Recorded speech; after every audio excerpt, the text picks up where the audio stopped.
Let's start a little bit early today. See how that goes. Let's pop out the chat.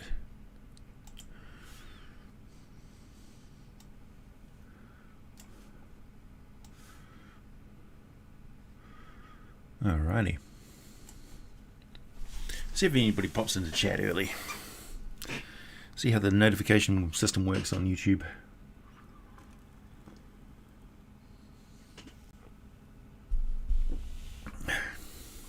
Not too well, it seems. Hey Grant, how's it going? Amigo! Hola, ¿cómo estás? Hey Faith. Hey Lysander. Moonring? Moondog? I've got the moon people in. Just off work, perfectly timed. Excellent. Hey Silver. Findantu. It's going well, thank you. Phoenix with some flair. Oh good, you got the notification. Excellent. I am absolutely fine and dandy on this fine day. December is one of my favourite months of the year. Hey Activa. Hey Kiddo Vash.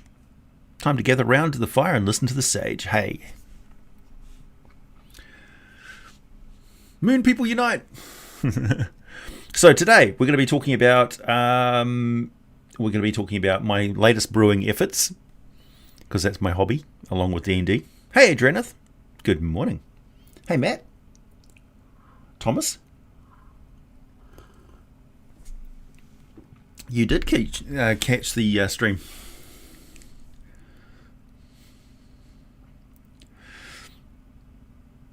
Yay, Epic Thurlu, nice to see you. Hey Bright Glory. I was watching the Centaur video when I got this notification. Oh, nice. Were you rewatching it, or were you catching up with some old videos?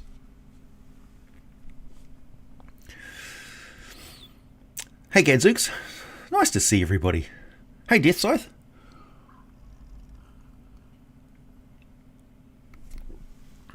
Yeah, the Centaur video is one of I would say one of the best examples of my mixed style of video making, right? Where I've got the story at the start of it, and then it goes into the lore, and you get a pretty good broad overview of what Centaurs are up to on Faerun.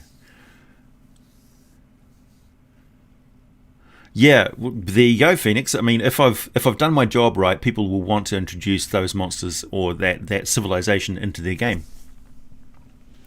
You watched the Halfling one as well. Wow, that's a good chunk of an hour of your time. Thank you very much. Yeah, it's some people like the stories, some people don't. I think the majority of people like a little bit of story at the start, but not too much. Some people think of it like an extended intro that they're not really getting a lot of information from, but I think it's got a lot of sort of content to it.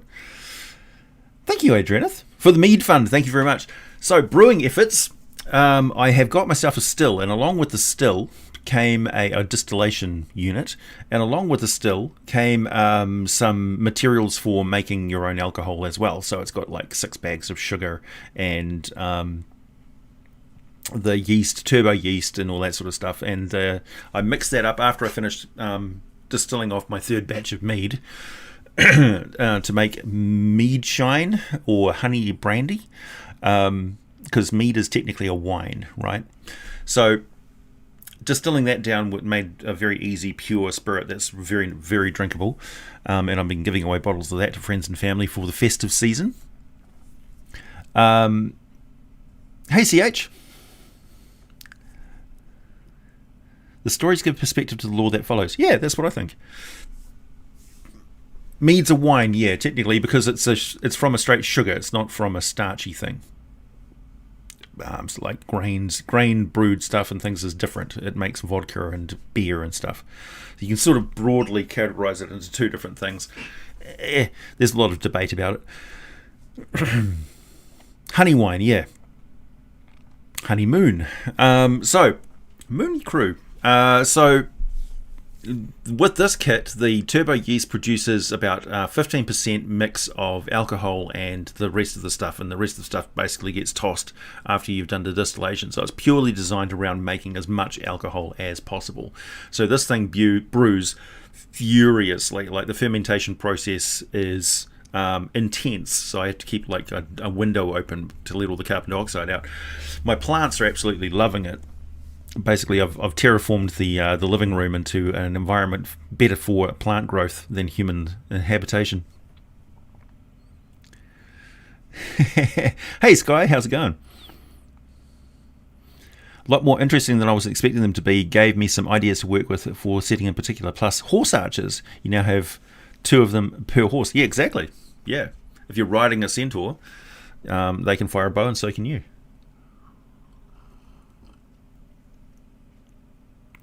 Thomas, hey, since you're a D&D-er, what's your thoughts on ringmail and the use of the word mail as a descriptor for all armor? Right, yeah.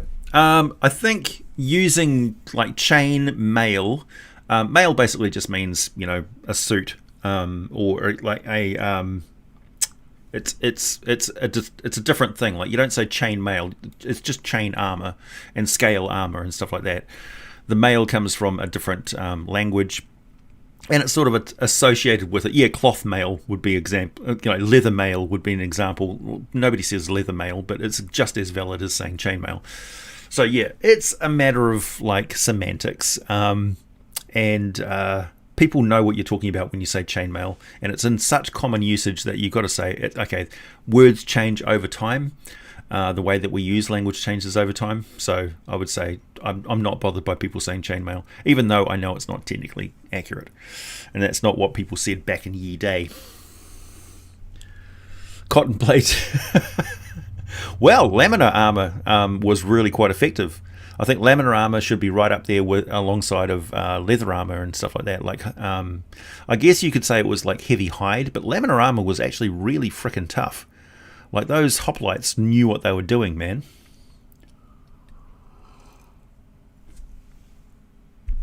So anyway, I've got that brew going. It's going to be going for the next, say, 3 days or so until the bubbling stops, and then I'll put it in the still.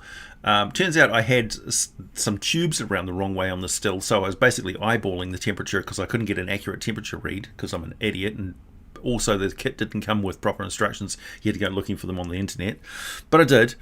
And so the next one should be absolutely perfecto, and then I'm going to be putting that through a carbon filter, so it's going to be very, very pure alcohol that comes out the end of it, about 90 to 93% pure alcohol. And then I've got various sachets of mixes that I can put in there to turn it into liqueurs and spirits. Otherwise it's just straight up basically vodka. Hey, James. Chinese had cotton armor. Yeah, basically, so underneath plate armor, for instance, you would have your suit of padded armor underneath that, which is basically the attire of a man-at-arms back in the ye day. So they wear that fairly commonly. Stuff about mead, yeah. Riding bikes with the kids. Oh, that's awesome, Alexander. Nice.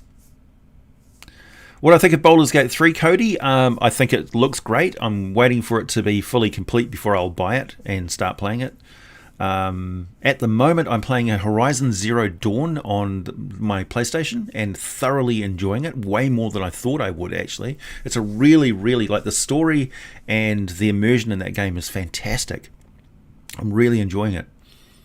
And the fights, even though I've got it in story mode, because I'm an absolute like pussy when it comes to games, I like to just like set it on story mode and go through the easy combat. Unless it's like a Star Wars space fighter type game, in which case I rack it up because I'm pretty good at those. But with this one, you're running around and shooting things with a bow most of the time, which is a style of gameplay that I quite enjoy. It's like got that pause and aim and sneak around aspect to it, which I really quite like. However, when it comes to fighting the big boss battles and stuff where it's you against a missile and machine gun firing robot, those fights are challenging to say the least. So the last big boss fight I had, I ran through that fight I'd say about 11 or 12 times before I got it right, and even then it was just lucky. Yeah, right, Mason. The stash.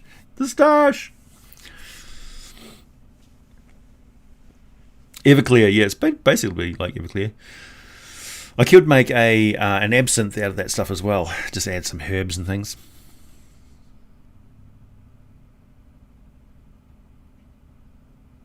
Well, Cody, I'm not so much the bugs and stuff. I just don't think that you should buy a game before it's complete, you know? I mean, I understand the reason why the industry does such things, but like, what if they never completed it and all those people who got pre-sales just like that was the game? Remember No Man's Sky, everybody?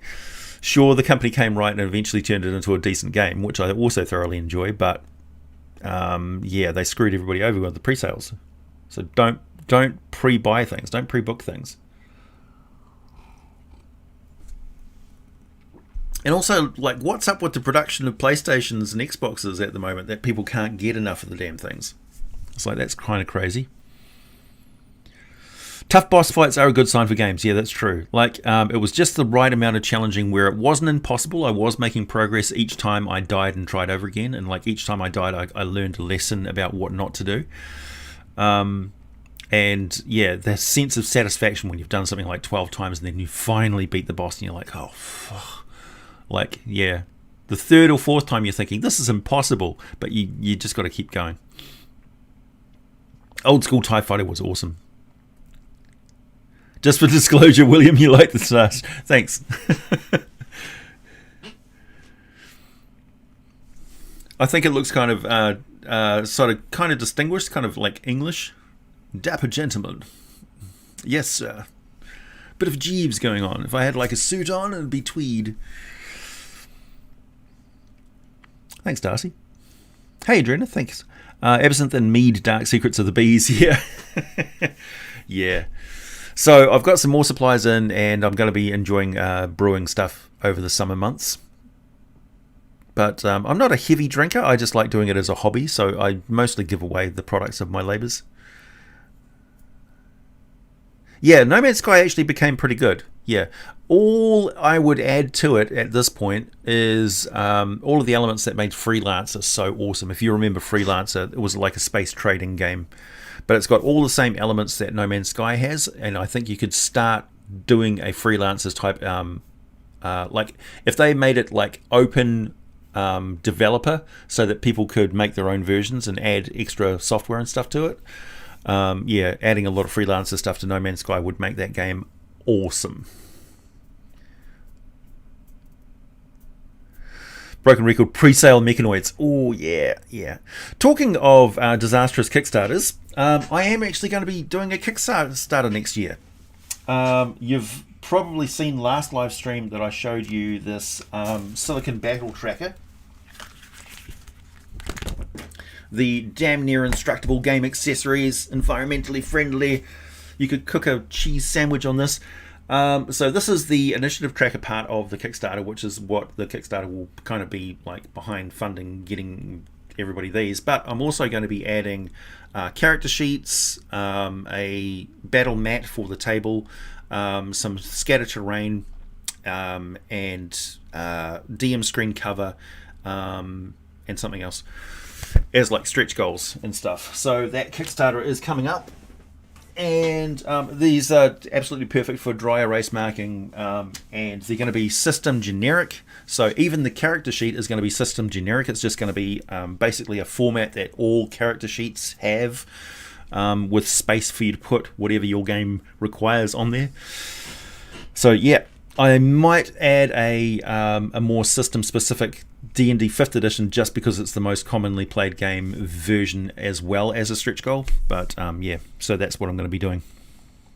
Not what everybody would think that I was going to be doing as my first product. They would probably think I would put out like a book.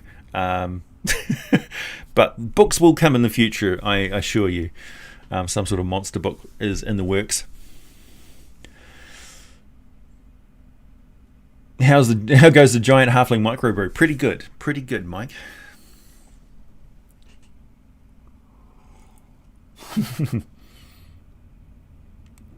Yeah, so it's very exciting. I've got a lot of friends who have done successful Kickstarters, so I can draw on their support and information. I have all of basically the mechanics side of it, like the manufacture and distribution side of it, is already taken care of thanks to May May at D&D WoW. May May is like my friend over in China who is helping me with all of the manufacture and all that sort of stuff. She's the one who organised those test products there. I've got freelance. There's this guy Carl who does designs and stuff. He's the one who did the design of my logo and stuff. Also, Emily wanted me to show you this latest dice set from D&D WoW, which is this fantastic, like, it's hard to really illustrate how cool these dice are, but they look red gold when you look at them front on, but when you look at them side on, they are green gold, and they're in this nice sort of luminous copper colored bronzy type metal. All of the edges are beveled. It's a very high quality set, and it's quite legible. Like, you can read the way the sort of the resin and stuff on the inside curves around the numbers makes them very easy to read. Like they're circled in black sort of thing. So you can pick those up from D&D WoW. Just search for them online, and you can also pick up some of their products from Amazon. There you go. So yeah, May May, Meimei is how I spell it.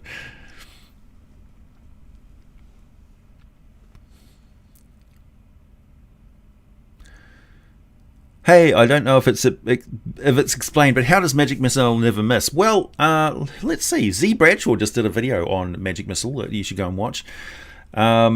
It's just a gameplay thing, or is there an actual lore reason? The lore reason is because it's essentially it's built into the game from the very, very early outsets. It's one aspect of Dungeons and Dragons which has never really changed from the very wargaming start of the game. And it hasn't really ever been explained exactly why it never misses, and that the only real way to avoid it is to use an arcane shield. So it's and it's also highly effective at breaking concentration, because they have to roll a concentration roll for every bit of damage that they take from those separate magic missiles. So if you fire 4 magic missiles, they have to roll 4 concentration checks. So it's really the perfect wizard versus wizard spell. Another perfect wizard versus wizard spell is Witch Bolt, which I think is great. Anyway, so yeah. Dry erase comic panels with Piercer and Roper in situations, but the rest blank, allowing people to make them their own adventures for the legendary pair. That's a great idea, Kick-Ass Duke. That's a great idea. Yeah, Z Bradshaw did a fantastic video on that. Have I seen the Wicked Cthulhu dice? I don't think so. There's so many dice on the market these days. Hey, Zach. D&D WoW, that's right. So the Kickstarter that I'm going to be running is under the brand name Big Pocket. Big Pocket's products, basically. Now, the reason why that that brand of products is going to be called Big Pockets is both because silicone is fantastic because it scrunches up and does not crease and fold. So you can scrunch it up and throw it into any little bag or dice bag and stuff like that, and boom, it's ready to go whenever you need it. So literally you walk up to the game table, open up your coat, and there's your game mat, there's your character sheet, there's your DM screen, there's your dice tray. Dice trays, that's right, snap-lock dice trays. So the dice tray is basically going to be like a silicone sheet that you snap-lock into a hexagonal shape, like so. And the other reason why it's called Big Pockets is because one of my favourite Marvel Avengers is Hank Pym, who was the original Ant-Man and Giant Man, and then later became so saturated with Pym particles he could no longer increase or decrease his size without serious health effects, but he was also able to release Pym particles from his hands to shrink or enlarge anything that he touched. So he would have pockets that he'd take miniaturized tanks and stuff out of, and these submachine guns and stuff. And he was one of my favorite characters, along with Wonder Man. Can I use what for the weapon? Can you use this for a weapon? I suppose so. You could garrote somebody with some silicon, I suppose. But it's kind of stretchy. Damn near indestructible though. I think it's like an environmentally friendly gaming product because silicon doesn't have any real toxic effects on the environment. It does take a long time to break down, but it's kind of inert, so you can just it just becomes like bouncy rocks. And that gaming product will last you your entire life if you just treat it with the modicum of if you don't try and tow a car with this stuff, or slice it with blades or attack it with scissors. It's going to last you your entire life, which I think is great because it saves on paper. And I'm not particularly interested in the idea of unlimited resources on this earth. I think that we should manufacture products that are as tough as we can possibly make them.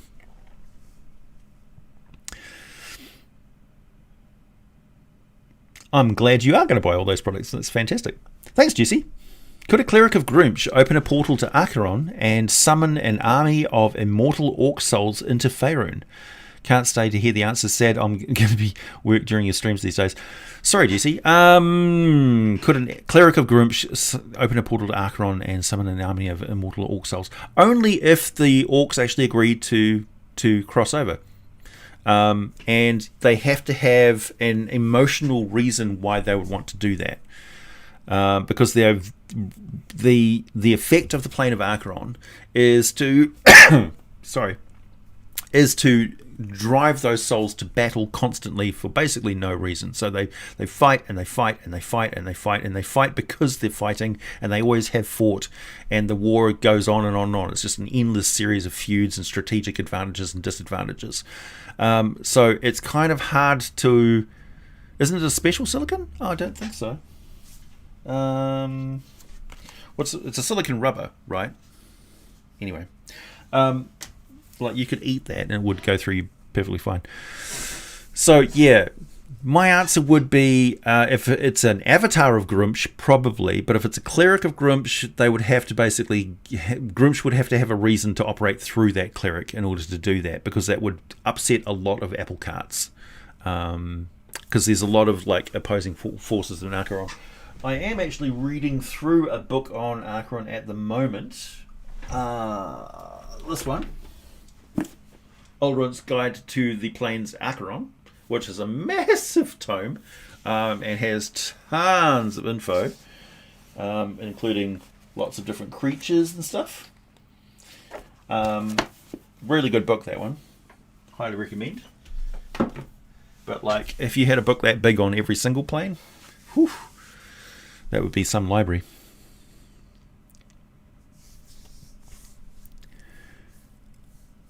Stretch goal, bouncy rocks. Imagine silicon dice. You could probably do that.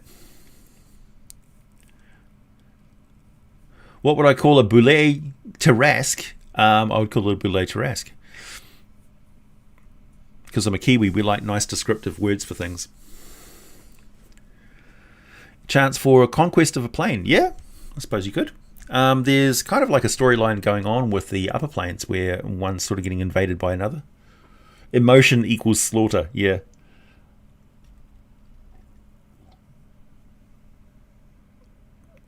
Caveman. I just saw that comment.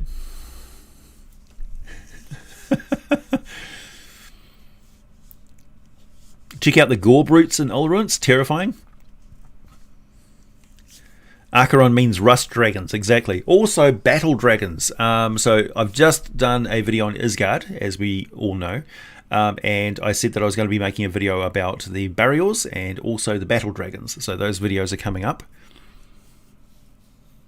Battle dragons are cool because you find them in the astral plane and those upper planes of adventure, which are a little more a little bit outside of most mortals' comfort zone. Isgard is a bit too much for people.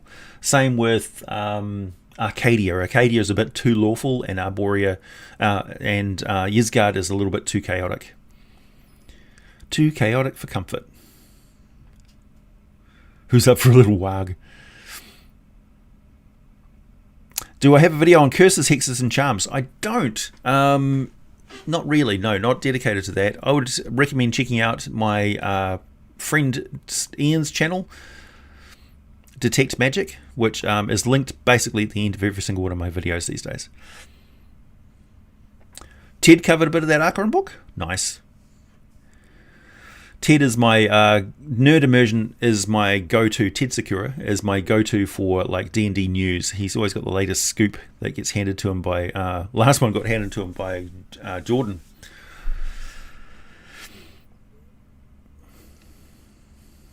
What do I know about the life pearls of the positive plane? That they're very cool, and I want one. Battle dragons are found in the astral planes, but they're not actually native to the astral planes. They are native to the battle planes, you could say. Barriers. Barriers are basically goat centaurs that are native to Isgard. Barriers. Hey there, some guy.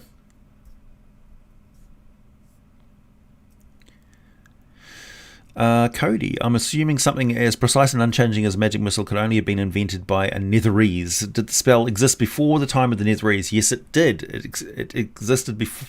Well, yeah. Remember, like I was making all of these notes and stuff on when spells were invented in Netheril. And it's kind of interesting. I would like to put on like the DM's Guild at some point.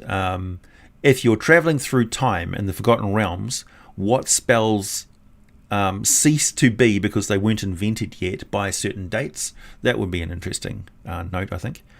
Hey, thanks, Cormac. Ooh, euros. Hey, AJ, I was discussing with my DM to maybe have my chaotic good elf ranger become a half-red dragon via a bloodbath. What changes do you think will happen to this character and alignment? I'd love to hear your idea. Why would it necessarily be a red dragon? Has the DM told you that you're restricted to playing a chromatic dragon, or that a bloodbath turns you into a specific type of dragon?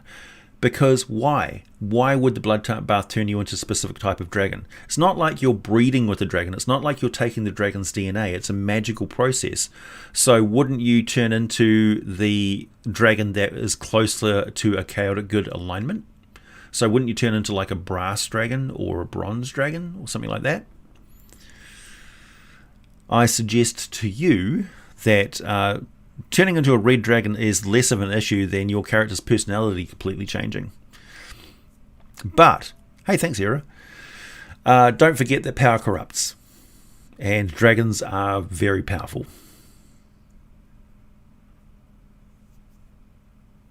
Yeah, that's what I'm saying. If the bath is just red dragon blood, it doesn't really matter. It's not like you're absorbing red dragon energy. You're absorbing dragon energy, and it's changing you. But if you're absorbing draconic energy, the process is mystical. It's supernatural. It's not biological. So you could transform into something which is the inner dragon within you coming out and manifesting, you could say.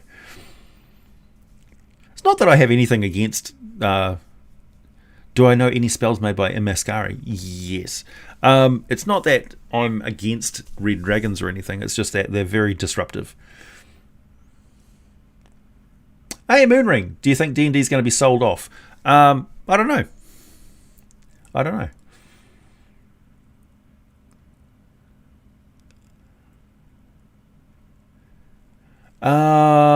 Feral Arachnid, Abishai are pretty much under the thumb of Tiamat for the most part.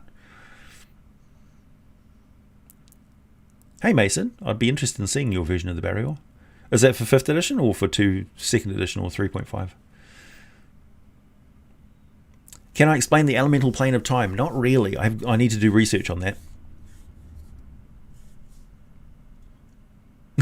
That's Tasha's. Let's rush this out before we sell this IP. Last money squeeze. Ha ha ha ha. No, I think Tasha's actually pretty good. Remember, everything in Tasha's is optional, right? AJ's D&D channel really has an old wizard in a tower vibe. Yeah. Most of the time I can smell the mildew from the scrolls and a faint whiff of cheese, sausage, and mead. Sausage? Okay. It's more like chicken curry, but that's right.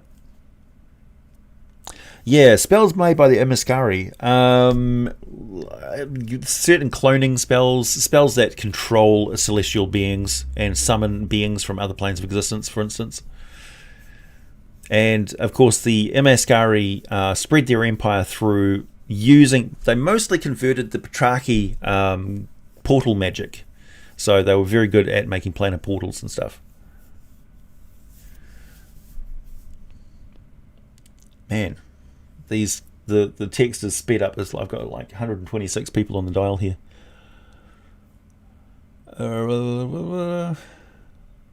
There's no magical effects from Exarchital's bloodbath. Do you think S.H.I.E.L.D. was made because of Magic Missile from an escalation of weaponized magic from the longest time ago possible? Yes, I do. I think that's exactly right, Blind Builder. The dragon was beside you the whole time. Yeah, exactly. Hey, Strike Forcer. I'm curious if AJ have covered the Blood War before. Yeah, I've talked about it many times.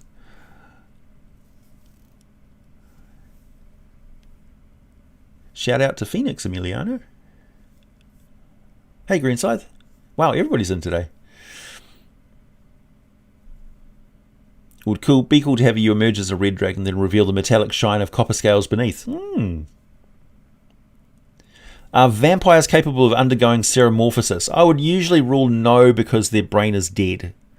And the seramorphosis process, like there's a living being involved, which is the slug, essentially. And it feeds on living brains. The vampire is a undead spirit which is inhabiting a body and using the memories of that dead flesh to emulate life. So it's a hungry vampire spirit which is using the vampire's personality as a mask, as a sheep's clothing, essentially. I know it's very compelling for people to use other popular media to give their vampire personality and the soul, but the soul of the vampire has departed. They've died. Their soul has gone on to the afterlife. An evil entity has entered that body, that corpse, animated it, and is using the memories and stuff. So the first thing that the vampire entity does is uses the memories and the recognition to kill every member of that person's family and all of their friends, their closest friends. Those are the easiest victims that it can get. So the first thing the vampire does is kill everyone that person formerly loved. Now, the interplay and the reason why vampires are so compelling as an undead is because that brain that's animated by this entity it is literally an entity which is only interested in bloodlust. It's just a predator, right?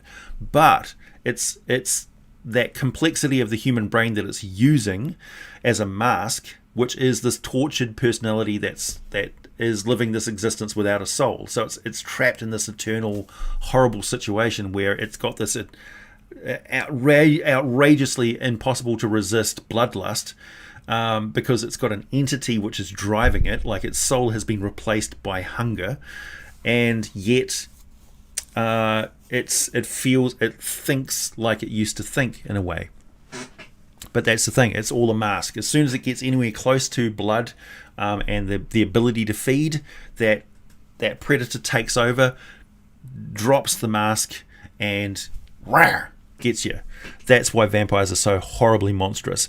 Like further away from you, they have more freedom and self-control, and the hunger puts on that mask even stronger, so it utilizes all the brain meats and makes that personality seem very compelling and charismatic and manipulative, but it drives everything that the vampire does. And so as soon as the vampire gets into a situation where it's safe to feed, drops the personality and is straight up monster. It's straight up undead predator that is only interested in eating blood. That's it.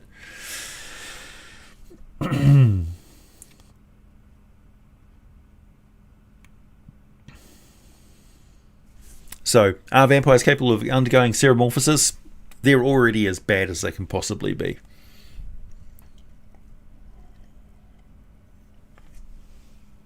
What do I owe my immense knowledge of D&D to? First of all, my knowledge of D&D is not that intense. Immense, like reading lots of books, sure, but just working at it essentially as a hobby and what's become my livelihood. So, if you read about D&D every single day, you just absorb a lot of different answers and things. But mostly people ask me questions and I go and look it up, So I would say my research skills are better and more important to me than my actual standing knowledge of D&D. I use Google just like everybody else. Exit-Darchital vampires are not the same. They're actually living creatures. So they're not undead. But they do feed on blood and they have vampiric aspects to them.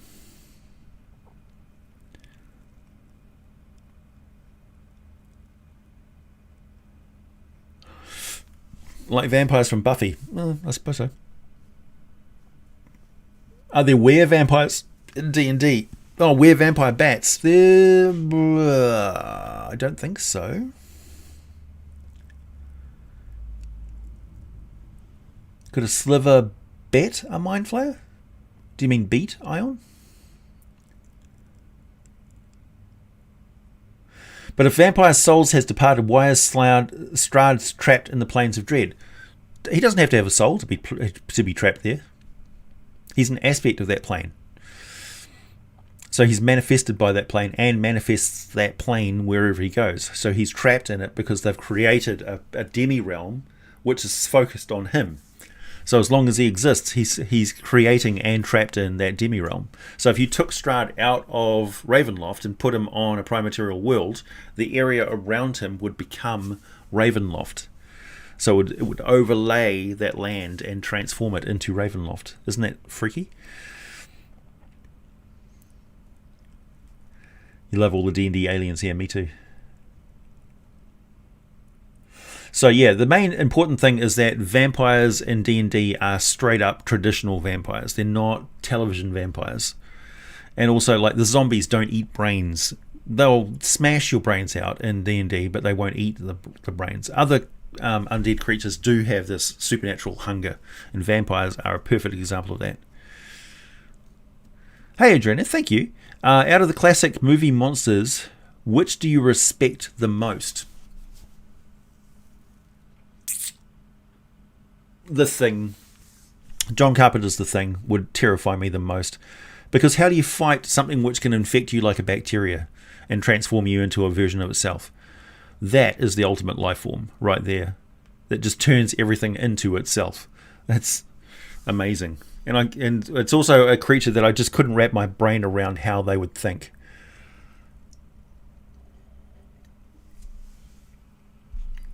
Another perfect example of a creature that masquerades as another entity. So the John Carpenter's The Thing emulates takes over your body, digests it, copies the cell structure of you. So I would assume it has some sort of record of you in its DNA or something. Can spit out a copy of you that's an exact duplicate. Can behave exactly like you. Has all your memories and stuff, I would assume. And yet is completely and utterly alien and is predatory and only interested in turning everything else into versions of itself and escaping back to whatever planet it came from. That is a fantastic creature. But is that classic enough, though? Otherwise, the alien aliens are also pretty interesting. I like the idea of them being bioweapons that were developed by an ancient race. That's kind of cool.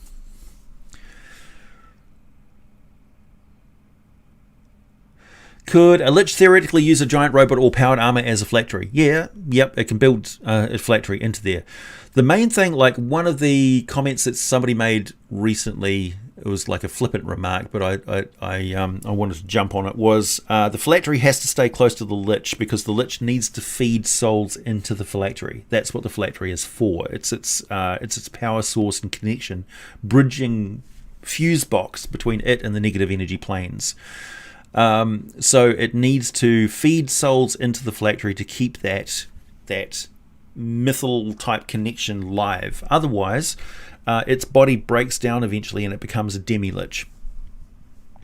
So that's one of the disadvantages, and it's one of the reasons why it's really hard to be a good lich, because you have to keep sacrificing souls to stay a lich. I'm looking to make unique magic options in my homebrew. How has blood magic been used officially in D&D over the years? Do you know much lore on it? There's actually like whole supplements on it from third parties that you can go and get. There's the Blood Hunter from Matt Mercer, and I think there's a blood magic supplement from Kobold Press. I think, pretty sure, from their like Deep Magic series, which I would recommend you go and check out. The Thing versus the Blob. Well, maybe the Blob is like the proto Thing. The Blob was like the chimp version of the Thing. I don't know. The Blob was just straight up digesting people. Yeah, the Obelix. The Obelix is pretty much like the Thing, yeah.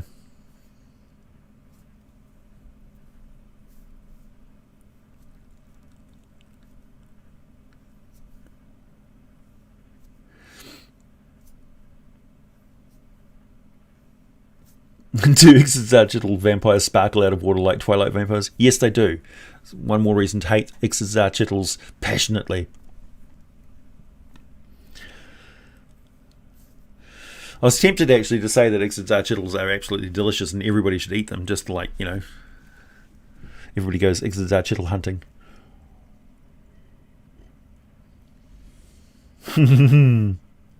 What's my spell list?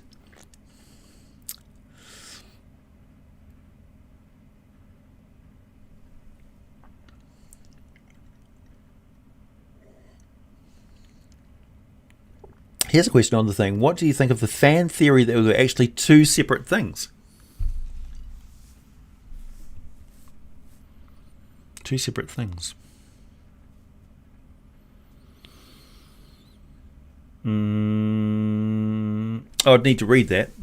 Just quickly fast forwarded through the movies, the prequel and the original. I suppose it's possible.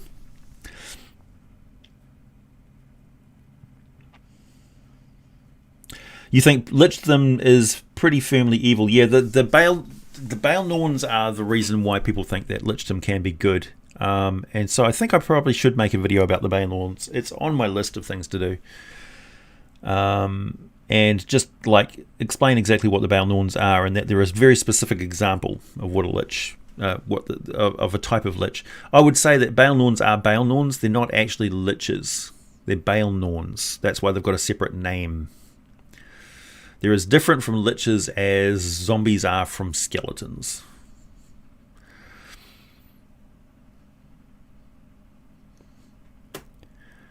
Are there any phylacteries like the Warlock Wheel from Larry Niven's The Magic Goes Away? It absorbs life energy automatically. Well, I suppose it could be. Yeah. I mean, the wizards become liches, right? And also clerics become liches as well. So they're pretty smart on the most part, and they research magic for a long time. And there's no reason why they couldn't jiggy with their phylacteries, I reckon.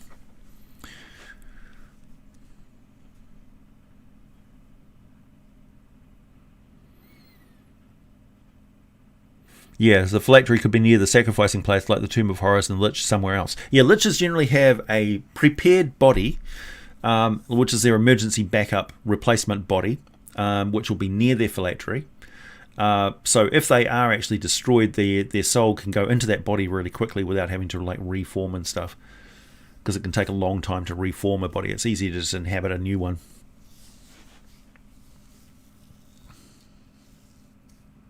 Spelljammer Archlich is good. One is thick and one is bony. Nice, Phoenix. Hey, Pat.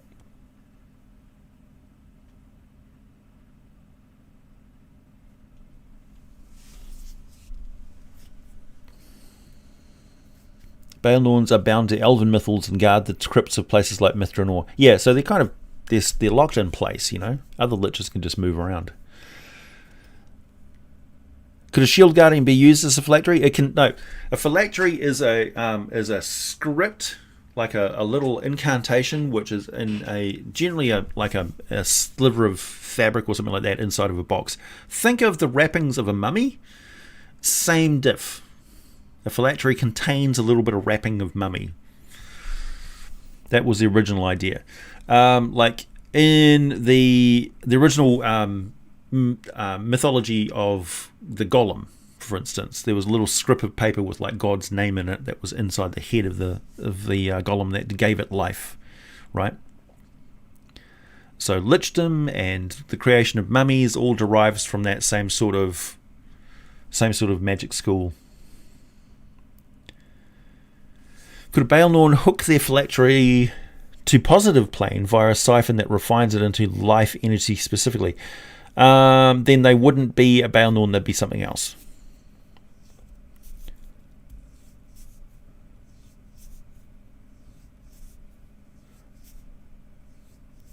Is there anything that could have a CR of 100? Moradin. Imagine a phylactery that absorbs life energy in a certain radius and is buried in a temple where people visit regularly and the lich gets fed automatically. Imagine if wizards use necromancy to extend their lives, which is why you find so many wizards who are like 500 years old. But they get away with it because they're just like killing like weeds in the garden, or eradicating or sucking the life out of the occasional like fly which is flying around their office or whatever. It's just like absorb a little bit of this, a little bit of that.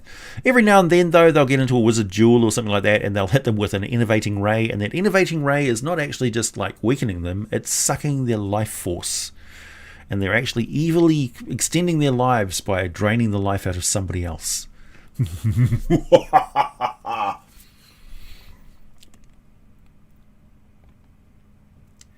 A phylactery has to start with a gem. There's different versions of phylacteries, don't forget. Probably the most detailed information on lich creation process is from that series of articles, which the name escapes me, which everybody is always referring to. Cody's inebriated. Why not? It's the festive season. Thanks, Lysander. Does the size of a phylactery have any bearing on its effectiveness or how difficult it is to destroy? Would there be a benefit to either being extremely large or extremely small? It's a matter of personal choice, I think. I mean, an extremely large one could be so big that it doesn't even seem like a phylactery, like if the entire dungeon is the phylactery, so to speak. But it all comes down to that pivotal, like there's always some small operative part of it, that the wizard had to be there and enchant that thing in order to create that bond in the first place. So it always comes down to a little thing located somewhere, like a Horcrux, right? So what were the limitations on Voldemort's Horcruxes? How big or small were they? You're not actually inebriated. I just like the more ridiculous topics and all questions. Yeah, it's always food for thought. What else was I going to talk to you about today? Game balance. There was a lot of interesting takes on game balance and stuff from that last podcasty thing that I did. Some really interesting comments, actually. I think some people sort of lost what I was talking about when it came to the give and take and in regards to storytelling. Like, there's nothing that stops you storytelling in any difficulty of game. Like, your characters being able to survive anything is not what I would call a story-focused game. That could still be a hack-and-slash game. In fact, it would be even more hack-and-slash. But games where characters face circumstances where they can't just fight their way through it is actually more story-orientated than those that aren't. And that's pretty much my stance on it, because I've had lots of experience in that. So it's very hard to fly in the face of what my practical down at table knowledge is of like the reality of gaming and stuff, where if you've got a situation where your characters are able to just confidently survive any fight that you put at them, because it's not like the boss battle, then yeah. And in 5th edition, so far, most of the total character kills, the party death, has been because of actions of players that result in the entire party getting killed. Hadn't got anything to do with monsters whatsoever. Hot take? Thanks, William. In Kabbalistic magic, a phylactery is a cloth with runes wrapped around the arm to protect the practitioner from death. Right. Yep. It's usually cloth and runes and stuff. Yeah. Free real estate. Does your average lich band... Everybody's talking about liches now. Does your average lich spend time trying to get out of eternal damnation? Should they be they'd be destroyed. They're screwed. They're screwed. They're like Constantine, you know. They can't buy their way back into good graces. They've promised themselves to dark forces, and they are fucked.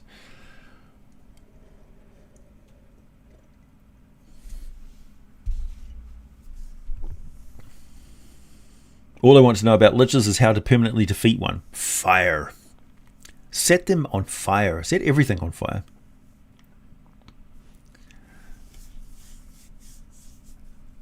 Oh, Zachary, that's a fantastic idea. The Lich makes a tincture of endless water for the town in a desert that is actually his phylactery, and everyone that drinks the water is slowly dying. That is devious. Hey, Mr. Sai. Do souls need to be able to get to the phylactery, or could you make a phylactery and store it away in storage dimension of sorts? Yeah, no. So it could put the phylactery in. It would have to be on the same plane of existence. So you can't put it in a demi-plane. You can't put it in a bag of holding, I suppose. I don't know. Is a bag of holding objects still on the plane of existence that you're on? You'll have to check the details of that. But you can't put it like on the astral plane. It needs to be on the prime-material plane with the Lich, because it's power cooled essentially. So yeah, it's Wi-Fi, right? Think of the phylactery as the Lich's Wi-Fi, and it needs to be reasonably close by. You can go to some extraordinary means of like protecting it and stuff, but there's some limitations to the phylactery for a reason. They're very hard to find. They're very hard to get to. People quite often like don't even bother. They just kill the Lich again and again. Or find a way of trapping the Lich is probably the best way. Put it in a soul jar. Use the imprisonment spell. Unless they worship the dark forces. Hey, Adriana, thank you. Unless they worshipped the dark forces, then they are blessed. Oh, I see what you mean. So, yeah. If it's an evil wizard or an evil priest that prays to dark forces and they've been transformed into a Lich through that process, then they would be happy with that. It's like, yay, I'm working for the dark forces that I admire so much. Hey, thanks, Jimmy. Just like Wi-Fi, he needs it to survive. Yeah, exactly. If the Lich's Wi-Fi goes down, so does the Lich. A phylactery radio bridge. Yeah, I think that's probably the best thing that we've come up with so far.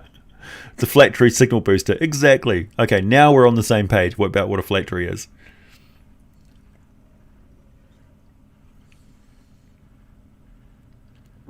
"5G phylactery." The 5G is draining our souls. That's why. Because it's run by phylacteries. How many known doors portals are there to the far realm? Since we're on liches, what would a lich that touches the far realm look like? It will be capable of. I would imagine it would be like if a spellcaster tried that, they would instantly turn into a gibbering mouther. Instantly. The Chaoti are kind of like that. They're spellcasters from ancient Netheril that became native to the Far Realm. And one of the processes, like, since the Far Realm is a psychic medium where your thoughts literally manifest, like it's ultimately morphic, so your thoughts literally manifest as reality, and your thoughts change your body as raw material. So you quickly become an entity which is mostly thought and physical matter that just does whatever you mutate according to what your thoughts are, and it's largely uncontrollable for prime material beings. That's why the Far Realm energies is so incredibly dangerous, and like everybody mutates if they get touched by it, because their thoughts literally start to change their flesh. The signals get crossed and your cells start to grow in the wrong direction because they're getting directives directly from your mind, not from your cytoplasm and their DNA. So a phylactery that links to for the Far Realm would essentially give that Lich the ability to shapeshift constantly into whatever it thinks that its physical form should be. So I suppose it could become the ultimate sort of doppelganger, like a mimic. Maybe that was how the first mimics were created. Maybe that's the reason why there's a lot of gibbering mouthers wandering around. Good question. Thanks, Jonathan. Been playing a Firbolg Wildfire Druid. My Wildfire Spirit is a jackalope, and my teammates hate me now. Right. It's a rabbit with antlers. Yeah, when the Lich goes down, he reforms near the phylactery. That's right.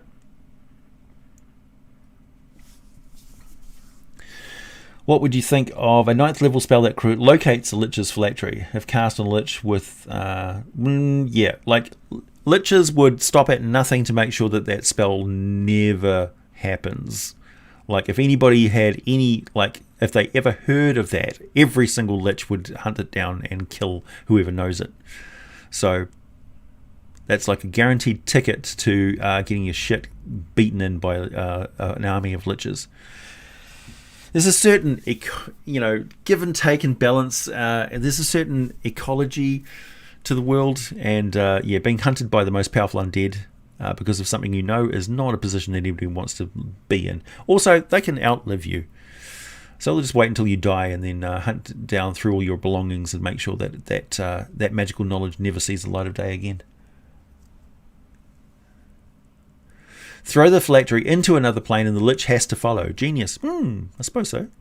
I mean, maybe it could survive away from its phylactery for a little while, but eventually its physical form would start to break down because it's not being fed that negative energy at full force like it should be.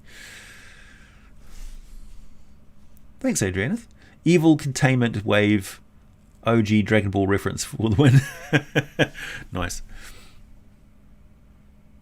The lich should have paid for broadband.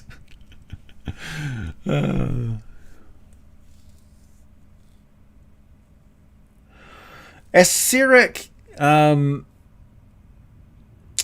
is kind of different because he's very close to godhood. He's close to demigod-ish status. So he's so storied. He's so mythologically important to D&D that he breaks the rules, and so I wouldn't base everything that you know about liches based on everything you know about Aseric, because Aseric he's an arch-lich. Gadzooks, thank you. Got Tome of Beast 2 yet? If so, any highlight? I've actually done some monsters from Tome of Beast 2, and yes, it's fantastic. No, I haven't read through it completely yet in great detail. Where is it? I must have been reading it and put it aside somewhere. I've really got to organise my my game shelves. What have I been reading lately? I've got both the expanded monster manuals now. Oh, Jesus, these are heavy tomes. So I recommend you pick these ones up. Monster Manual Expanded and Monster Manual Expanded 2. Those of you who played 4th edition, you'll get a 4th edition vibe from these, because these essentially take the existing monsters that you find in the monster manuals and give alternate versions of them, like of varying challenge ratings and stuff. So remember in 4th edition how they're like several different types of kobold and stuff? Yeah, this greatly expands your menagerie of the stock creatures that you know and love in Dungeons and Dragons. So I highly recommend it. Is it possible to make... Thanks, Jonathan. Is it possible to make a phylactery mimic for a lich? It's possible to put a phylactery in a mimic, I suppose. Make an undead mimic. Put a phylactery in an undead mimic. I like it. 40k orc goes to the far realm. What happens? Answer: nothing. Its belief in orkiness is too strong. Nice to all. If I were AO, what would I do? Would you grant spells or just stay neutral? I would just stay neutral. In fact, I would move to Earth and become a YouTuber.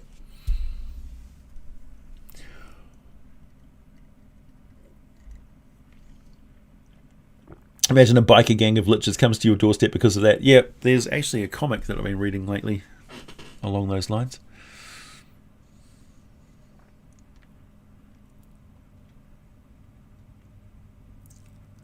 For years after, liches would gather again to celebrate your death.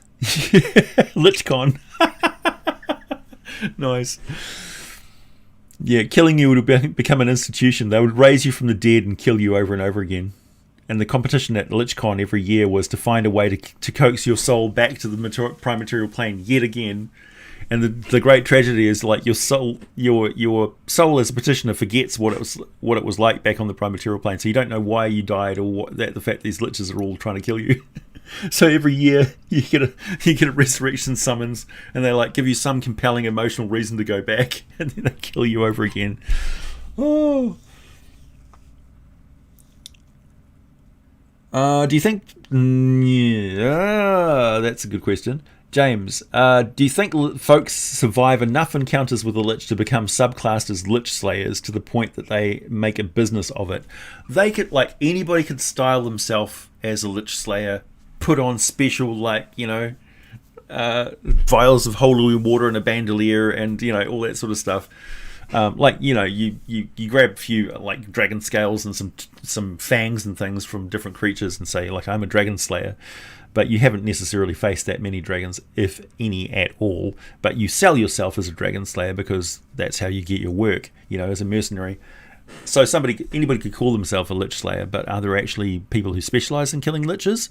Probably some sort of arcane orders, or probably religious orders, who see that the liches are feeding too much negative energy into the world and want to do something about it. So yeah. The Church of Kalimvor would probably have a specialized branch of Lich Slayers, or they would have books of knowledge specifically on what a Lich is and how to kill one, because we know and love Liches and are totally familiar with Liches, but to the people of the Dungeons and Dragons world, they might not necessarily know what a Lich is or call it a Lich. They would just say, look, the wizards from Thay can survive past death through magic alone, but they might not say that that person is a Lich. They might say it's a Thayan, or, oh, it's got the Thayan curse, So they could call it, they could have totally different folklore. Well, wait a minute, what happens if you throw the Lich box in the Shadowfell? Well, the Shadowfell's got a pretty good connection to the negative energy plane. It would be a good option because it's right next door in a parallel plane to the Primatura plane, so there's always some openings and connections to the Shadowfell somewhere in the world. So I suppose the Wi-Fi would come through relatively well, so the Shadowfell would be the natural place. That would be the default place to hide a phylactery off plane, so to speak. It's a parallel plane. Hey, Demon Immortal. Hey, Jay, my guy. What it do, King? It's doing fine. Thank you very much.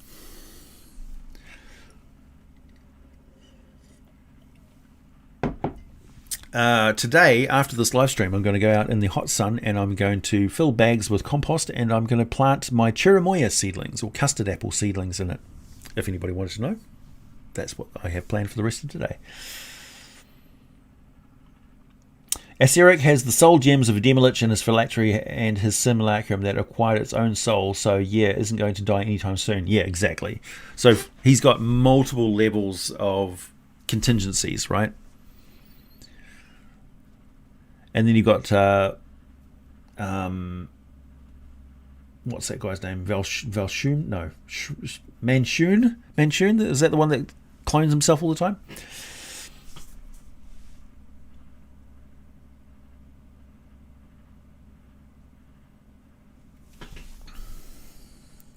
Hey, Phoenix with some flair. Hold up, AJ. Are you AO? If I was AO, I wouldn't tell you.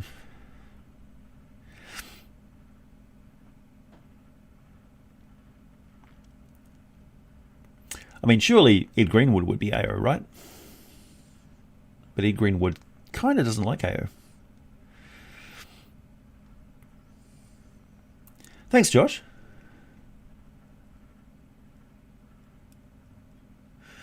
Thanks to Wall. Mad Dark Overlord Arcanist seeks to unite liches around the world, does this by building network of connected phylacteries. LichNet is born. The dark time. Thanks, Josh.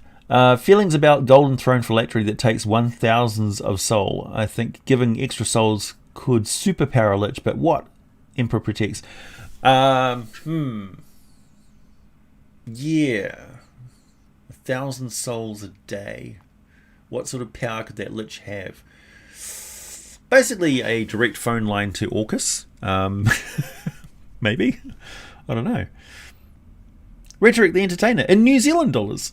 4G wireless true conspiracy Lich curses. Wait, are we still having a conspiracy about 4G? Haven't we moved on to 5G?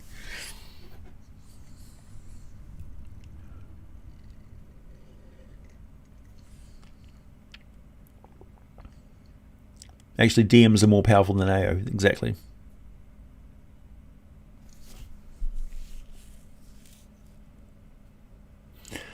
Cole, I'm making a mega dungeon and I want it to have a classic D&D feel, but I've already used a lot of orcs, goblinoids, and kobolds in a recent campaign. Any ideas? Well, skeletons, obviously. Oozes are a go-to. Green slime, definitely. Sturges, ropers. Let's see, what else? You could go with the lizard varieties. So you could have troglodytes and lizard folk. You could have newts, fire newts, salamanders, even turtles. A couple of minotaurs, never goes astray. Yeah. And of course, humans. Weird, mutated, strange humans with culty ideas and strange breeding practices. Always good. Whoa! Thanks, Redu. Man, that just skipped forward.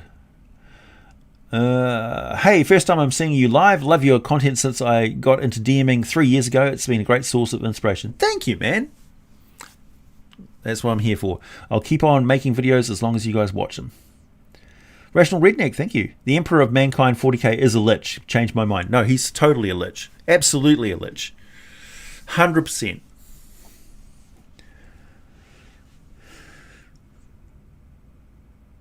Oh, yeah.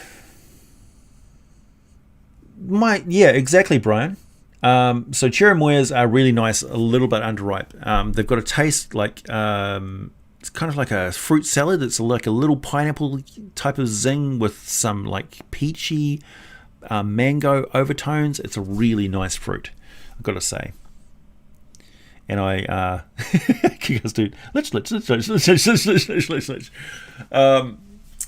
I was overjoyed when I found out that we can grow cherimoyas in New Zealand because the climate's changing. You see, so you can grow more tropical stuff.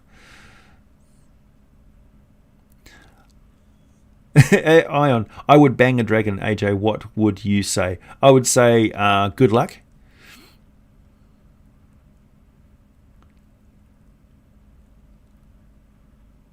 No, the Lady of Pain stays in Sigil all the time. Most theories are that she's actually a projection of Sigil itself. But we don't know. And the idea behind the Lady of Pain is that we cannot know, and we should not know. So any speculation you make about the Lady of Pain is just speculation. It's never ever confirmed officially.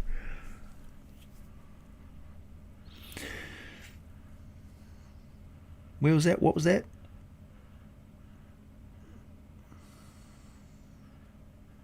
So somebody say something about Swedish trolls?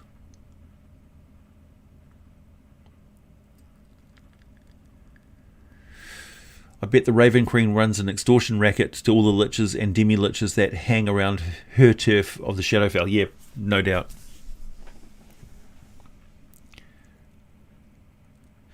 Oh, there it is, Mr. Sai. AJ, here's a question. Would you say Swedish trolls would fit in D&D like a sub-race of trolls?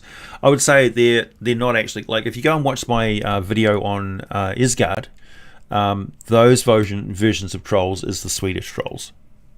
They're also the Norwegian version of a troll. Norwegian versions of trolls are more like a haunting sort of thing. Like it's a dark entity.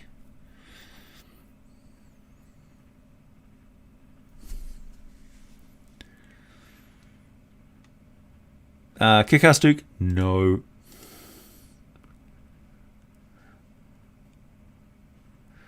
No. No more talk about dragon sex, people. Anyway, it's time for me to go. It's been lovely chatting with you all. Valsharoon. Yeah, that's the one. What did I say? Manchun. I was close, but so far. Time for me to go. I've got some more videos coming out this week. I don't actually know exactly what I'm going to be doing next. I'll just let the winds of D&D guide me. I do actually have the Jackalope on here. Bale Norns, Campestri, Foul Wings, Gambados. and I want to make a video on the Laughing Worm and Ripplebark, and I want to get started on, and also the Metagolem. Metagolem is really interesting, but I also want to get started on my guide to Faerun. Might throw in a video about Demodans as well. We'll see. We'll see. Never can tell.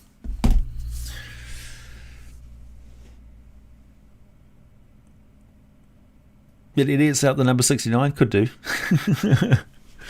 Okay. Catch you later, everyone.